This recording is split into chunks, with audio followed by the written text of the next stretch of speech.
Welcome back guys. Jadi seperti yang kalian ketahui kan sekarang gue kerja kantoran di Malaysia. Nah di video kali ini gue mau cerita kenapa gue kerja dulu sama orang. Dan mungkin ini menjadi alasan kenapa kita harus kerja dulu sama orang. Tapi ingat, ini nggak valid untuk semua orang. Karena ada beberapa orang atau beberapa kriteria yang memungkinkan mereka untuk tidak bekerja dengan orang lain dulu. Nanti gue juga akan bahas di akhir video ini.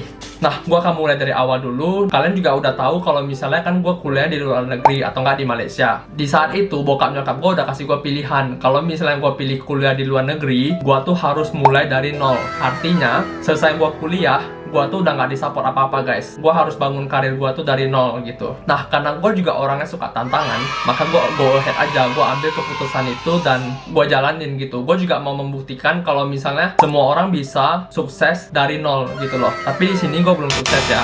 Tapi didoakan aja kalau misalnya kedepannya bisa sukses ya. Amin gitu kan. Soalnya kan ini dokumentasi perjalanan karir gue aja di sini. Oke.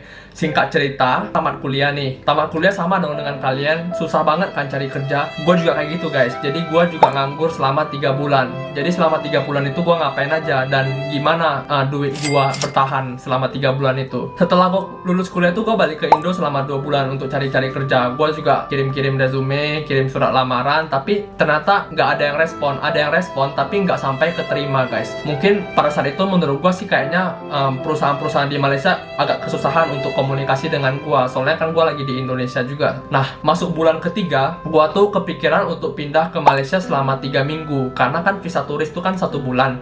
Jadi gua ngambilnya 3 minggu. Sebelum itu mungkin banyak yang bertanya ya, uang koko tuh gimana kok selama 3 bulan ini? Jadi 2 bulan pertama gua di Indonesia, itu gua masih bisa hidup dengan uang tabungan gua selama kuliah. Masuk bulan ketiga, waktu gua mau pindah ke Malaysia untuk 3 minggu, itu tuh gua pinjam duit ke nyokap gua guys, sebesar 10 juta. Untuk gua bertahan hidup. Soalnya kan di Malaysia kan taraf hidupnya kan lebih tinggi lagi dari Indonesia. Akhirnya gue harus minjam duit dulu ke nyokap. Dan pada saat itu pas gue udah pindah ke Malaysia, itu pun gue sangat beruntung guys. Karena ada kawan gue yang namanya Hani, Steven, sama Alvin. Mereka minjamkan kamar kosong mereka ke gue gitu secara gratis. Nah gue itu cuma perlu bayar uang listrik ke mereka. Kalau misalnya mereka nonton ini, gue sangat berterima kasih banget sama kalian. Karena ini juga gue keterima kerjaan di Malaysia guys. Nah mungkin ada beberapa dari kalian yang juga bertanya-tanya gitu kan, kenapa kok kayak bersikeras gitu mau kerjanya di Malaysia? Karena gue kan kuliahnya di Malaysia juga. Kalau misalnya gue kerjanya di Indonesia, itu mau sampai kapan balik modal? Bisa balik modal, tapi kan butuh waktu lebih lama. Oleh karena itu gue pilih kerja di Malaysia guys. Soalnya biaya kuliah di Malaysia kan juga sedikit lebih mahal gitu kan. Jadi ya nggak ada pilihan gitu loh. Akhirnya gue juga milih untuk kerja di Malaysia.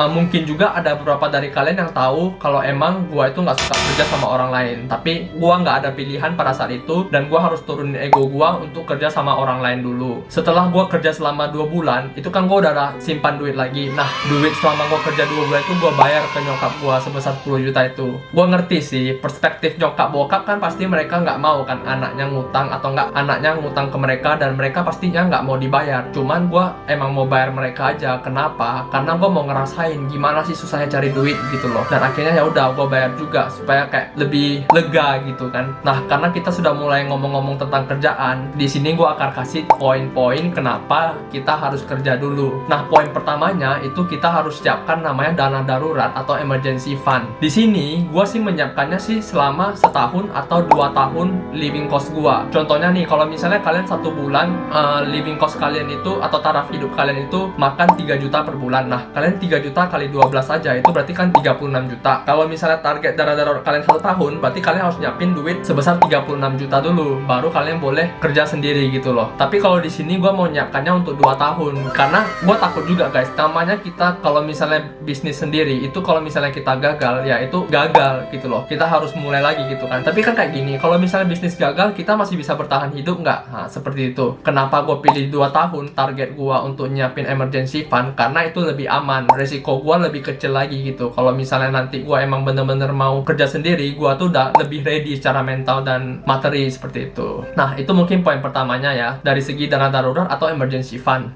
Poin keduanya itu dari disiplin. Kita tuh belajar disiplin guys kalau misalnya kerja sama orang. Contohnya kayak gini, kita kerja kantoran sama orang, itu kan ada bos yang ngelihat kita gitu, yang ngawas kita. Jadi kita tuh kan harus benar-benar disiplin. Misalnya masuk kantor jam segini, kita harus masuk kantor jam segini.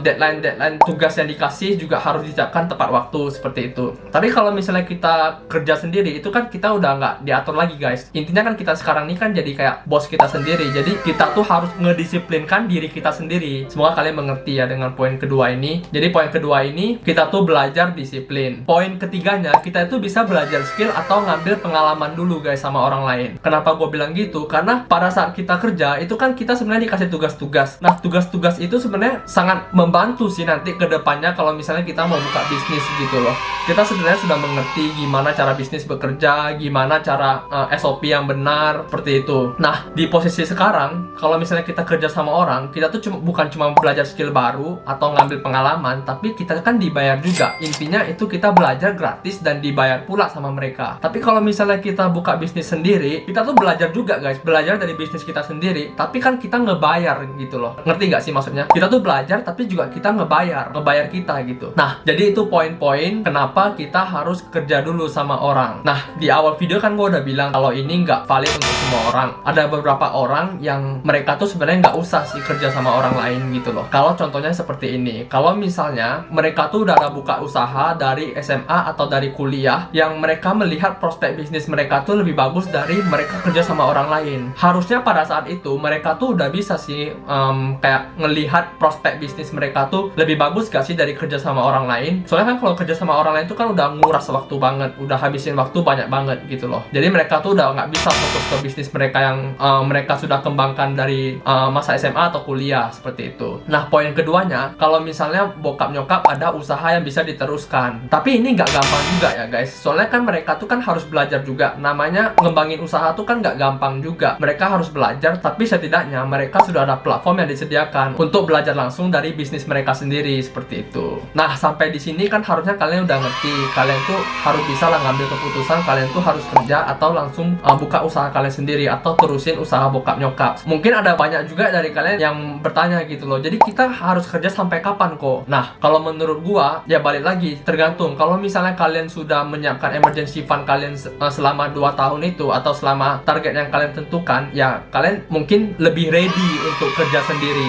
Terus mungkin kalian juga bisa membangun side income kalian. Contohnya seperti gua, sekarang gua coba terjun di dunia content creator seperti YouTube dan TikTok. Ya, di sini gua cuma mau kayak create brand awareness gua aja dan memberikan value ke kalian gitu loh. Kan sebenarnya kalau misalnya kita ngomong bisnis itu kan tentang berdagang. Nah, kalau misalnya kita nggak ada value, mereka kan nggak bisa bayar kita apa-apa. Tapi kan kalau misalnya kita bisa provide value ke mereka, value itu yang dibayar sama mereka. Tapi kalau ngomong-ngomong side income, emang bisa kok kerja full time sama side income. Apa nggak kecapekan? Ya capek, tapi ya mau gimana lagi? Kita kan berusaha setidaknya di sini. Maksudnya rezeki orang kan beda-beda gitu. Jadi ya berusaha aja, pasti ada jalan keluarnya sih menurut gua. Ini bahkan teman gua juga udah bilang ke gua, gua tuh bukan kerja kayak kuda lagi. Dari awalnya kan dibilang kerja kayak kuda, terus dibilang kerja kayak kuda berkaki 4, terus berkaki 8. Sekarang tuh udah dibilang kerja kayak kuda beroda gitu loh. Bayangin. Tapi nggak apa-apa sih menurut gua, karena gua enjoy aja sih lakukan ini ya, karena tujuan gua